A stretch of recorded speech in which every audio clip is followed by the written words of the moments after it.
Police সপ্তাহের দ্বিতীয় দিনে ঊর্ধ্বতন কর্মকর্তাদের সাথে প্রধানমন্ত্রীর কার্যালয়ে বৈঠকে কথা বলছেন প্রধানমন্ত্রী তারেক রহমান। সরাসরি চলে যাচ্ছে সেখানে। আপনারা এই দেশে বড় হয়েছেন, আপনাদের সন্তানরা এই দেশে বড় হচ্ছে, সেজন্যই আমি কথাগুলো তুলে ধরছি একজন নাগরিক হিসাবে নয়। অডিটর জেনারেল সাহেব যখন আসলেন, উনি আমাকে কতগুলো ওনাদের রিপোর্টের অনেকগুলো বিষয় তুলে ধরলেন। কিছু কিছু পরে আমি দেখলাম পত্রিকাতেও এসছে, খুব সম্ভবত সেক্রেটারিয়েটে আপনাদের কারো করে অনেকেই ধারণা আছে, বিশেষ করে যারা ওই এলাকাতে কাজ করছেন বা আপনারা মনিটর করছেন সব কিছু দেখছেন। আপনার ধারণা আছে যে আমার অফিস থেকে সেক্রেটারি যে অফিসে আমি বসে, এখান থেকে বের হলেই সাংবাদিকরা নিচে থাকে, যেই বের হচ্ছেন তাকে জিজ্ঞেস করেন। খুব সম্ভব সেভাবেই বোধহয় কথাটা বের হয়েছে।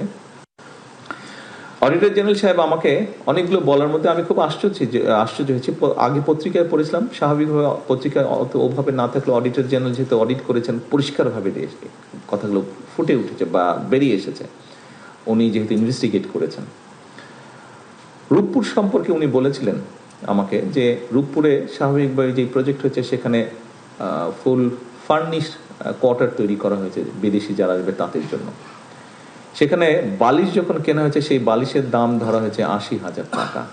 আপনি একজন স্বাভাবিক মানুষ হিসেবে চিন্তা করতে পারেন কখনো কোনো বালিশের দাম পৃথিবীতে 80,000 টাকা হতে পারে? অস্বাভাবিক একটি ব্যাপার। সেখানে ফার্নিচার যেহেতু ছিল, ড্রেসিং টেবিল কেনা হয়েছে। এটি অডিটর জেনারেল সাহেবের কথা। যে ড্রেসিং টেবিল ওনার ধারণা 30-35,000 টাকার দাম, সেই ড্রেসিং টেবিলের দাম ধরা হয়েছে 4 থেকে 5 লক্ষ টাকা। এই রূপপুর প্রকল্পটি সিমিলার প্রকল্প আমাদের পাশের একটি দেশ করেছে, তাদের লেগেছে অ্যাবাউট খুব সম্ভবত 14,000 কোটি টাকার মতন। বাংলাদেশে যে রূপপুর আণবিক যে রূপপুরে যে প্রকল্পটি করা হয়েছে, এটির খরচ গিয়ে আলটিমেটলি খুব সম্ভবত দাঁড়িয়েছে 96,000 কোটি টাকা। আসুন, একটি টানেল তৈরি করা হয়েছে, টানেলটির নাম কর্ণফুলী টানেল। এটি সম্পর্কে অনেকেরই আপনাদের পরিষ্কার ধারণা আছে। এই কর্ণফুলী টানেলটির খুব সময় আমি দেখিনি।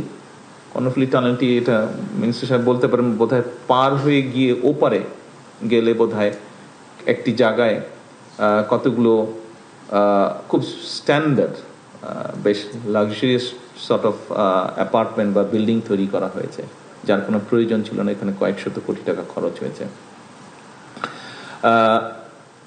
একই সাথে ওনার ইনভেস্টিগেশনে বেরিয়ে এসেছে যে কর্ণফুলী টানেল এর বের হওয়া বা ঢোকার আগে দুপাশে গাছ লাগানোর কথা, উনি কোনো গাছ পাননি। এই গাছের জন্য 50 কোটি টাকা তুলে নিয়ে চলে গিয়েছে, অথচ উনি কোনো গাছ পাননি। আচ্ছা, এবার বলি একটি ডিস্ট্রিক্টের কথা, পিরোজপুর ডিস্ট্রিক্ট। পিরোজপুর ডিস্ট্রিক্টে 3টি আসন।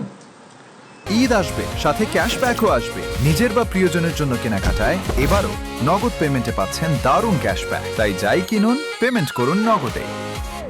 3টি আসনের 3 জন সংসদ সদস্য এই সংসদ চলাকালীন সময় আমার কাছে এসেছিলেন কথা বলবেন। আমি খুব সংক্ষেপে শোনার পরে আমার মনে পড়লো যে কয়েক মাস আগে, আর 7-8 মাস আগে মনে হয় ঘটনাটি পত্রিকায় পড়েছিলাম, কিছুটা ধারণা ছিল আমার। তো আমি বললাম যে সংসদ চলছে, ব্যস্ত আপনারা সবাই, আমরা ব্যস্ত, শেষ হলে আমি আপনাদের সময় দিচ্ছি। শেষ হওয়ার পরে গত এক সপ্তাহ আগে আমি ওনাদেরকে টাইম দিয়েছিলাম। এটিও পত্রিকায় এসেছে, পরের দিন আমি নিজেও দেখলাম পত্রিকায় এসেছে। যাই হোক, পিরোজপুর জেলা, অনেকেরই হয়তো সেখানে আপনারা গিয়েছেন আপনাদের দায়িত্ব পালন করার সময় বা দায়িত্ব পালন করেছেন। এলজিআরডি মন্ত্রণালয়ের ব্যাপারে ওনারা এসেছিলেন। স্বাভাবিকভাবে এলজিআরডি যেহেতু ভিতরে রাস্তাঘাটগুলো তৈরি করে মানুষের কষ্ট হচ্ছে, গত প্রায় 1 বছর ধরে কাজ সব বন্ধ আছে, উন্নয়ন করার কাজ, ফলে মানুষের চলাচলে অসুবিধা হচ্ছে। সেই জন্যই ওনারা এসেছিলেন যে কী করে কাজ শুরু করা যায়। আমি ওখানে সেক্রেটারি ছিলেন, মিনিস্টার ছিলেন। আমি কথা পরিষদ থেকে জানতে পারলাম যে সেখানে শুধু এলজিআরডি একটা মিনিস্ট্রি থেকে 3500 কোটি টাকা নাই হয়ে গিয়েছে, শুধু কাগজ দেখিয়ে টাকা নিয়ে চলে গেছে, কোনো কাজ হয়নি। জাস্ট উপরে কোনো রকম একটা লোক দেখাতে হবে একটা কিছু করেছে, 3500 কোটি টাকা গায়েব হয়ে গেছে, নেই। এবং লিটিগেশন হওয়ার কারণে সব কাজ বন্ধ হয়ে আছে। এইটা নিয়েই সমস্যাটা, কীভাবে এই সমস্যাটাকে, জটটাকে ছুটিয়ে মানুষের জন্য কাজ করা যায়, রাস্তাঘাট নির্মাণ করা যায়। একটি ডিপার্টমেন্ট থেকে 3500 কোটি টাকা, এবং কথা প্রসঙ্গে তখন আমি জানতে পারলাম আরও কয়েকটি ডিপার্টমেন্ট মিলিয়ে একটি জেলাতেই 6,000 কোটি টাকা নেই। এই কয়েকটি ঘটনা অডিটর জেনারেল এবং এই যে পিরোজপুরের ঘটনাটি আপনাদের সামনে আমি এই জন্য তুলে ধরলাম, এরকম আরো অনেক ঘটনা আছে, ঘটনাগুলি ঘটেছে, বাট বাস্তবতা হচ্ছে বাস্তবতাই। আমরা ছেলেও বাস্তবতাকে আমরা পাশ কাটাতে পারবো না, নিতেই হবে আমাদেরকে। এই কথাগুলো বলার কারণ হচ্ছে যে আপনারা আপনাদের কতগুলো সমস্যার কথা বলেছেন, আবাসন সমস্যার কথা বলেছেন, ট্রান্সপোর্টেশনের কথা বলেছেন, আপনারা আইটির জন্য যেটা এখানে একটি নতুন ইউনিটের কথা বলেছেন, এগুলোর জন্য অর্থ প্রয়োজন। দেখুন, আমি বা মিনিস্টার সাহেব আমরা যেই দায়িত্বে বসে আছি, আমরা কিন্তু চাই আপনাদের এই সমস্যাগুলো সমাধান করার জন্য, অন্তত অ্যাড্রেস করার জন্য আমরা চাই। স্বাভাবিকভাবে কেন আমরা যদি এই সমস্যাগুলো সমাধান করতে পারি, আপনারা আপনাদের যে নিত্যদিনকার সমস্যা, মানুষকে বেটার সার্ভিস দেওয়ার, সেটা আপনারা বেটারভাবে অ্যাড্রেস করতে পারবেন। কিন্তু এই লিমিট